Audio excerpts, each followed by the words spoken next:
I wasn't surprised when I learned I had breast cancer, given my family history. Both maternal and paternal grandmothers had had mastectomy way back in the early days of breast cancer surgery. Both maternal and paternal grandfathers had died of pancreatic cancer. My father died of cancer. My mom and two of her siblings died of cancer. She'd grown up with a heart murmur. Later in life, she'd gone through something like 20 years of heart issues, ultimately triple bypass surgery. But when it was her time to leave this world, she was diagnosed with cancer and gone within 3 months. We had moved back to Newfoundland permanently just 3 years earlier. My husband is the native Newfoundlander, my rock from the rock, I like to call him.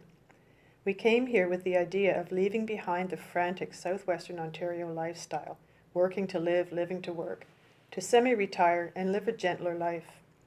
My morning commute across Highway 403 to Hamilton had changed dramatically.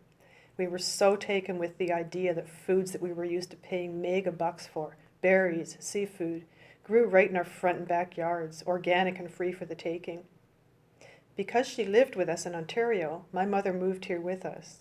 She was in the early stages of dementia by then. She hated Newfoundland, was really confused by life here. We'd purchased a fixer-upper on the Avalon Peninsula, a little place that was originally built as the community schoolhouse. She always referred to it as our little house in the woods and often asked when she was going home. We moved here July 1st. By the following January, cancer had taken her. I think, because of her age, her complaints were not given much credence. By the time they discovered her cancer, it had metastasized. When I was diagnosed, my husband and I met with the surgeon. That day he gave us a lot of technical information. Kev was supposed to take notes for me, but mostly we both just sat there, nodding at everything the doctor said like deer in the headlights, trying to take it in, trying to understand. At that meeting we were given a lot of printed information, brochures, a book called Understanding Breast Cancer that I ultimately read from cover to cover. The Health Sciences Center became my second home for the next year and a half, but I never really felt as though I had much input into my care regimen. I was told that I'd lose all my hair, all of it, from everywhere.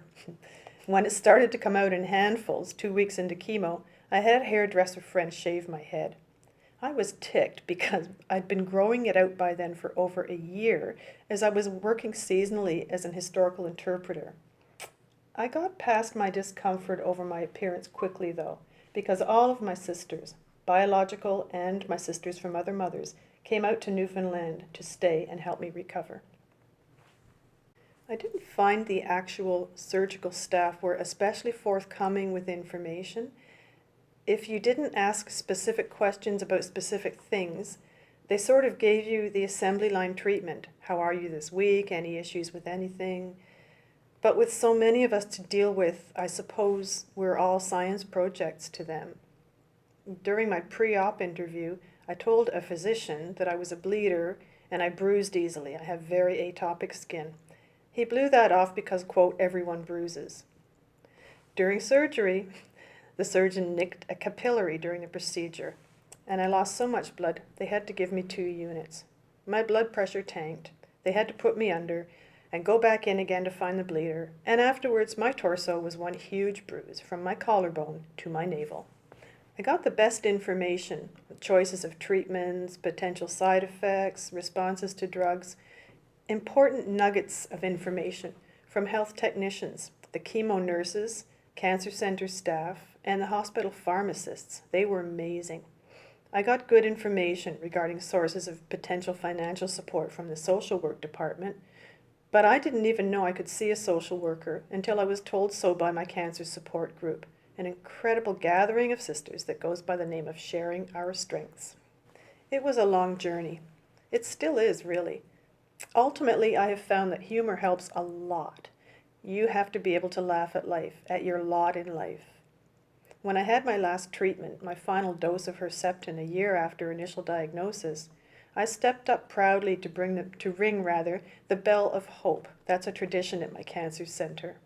Instead of ding, I rang out shave and a haircut. Ding, ding, da, ding, ding, ding, ding.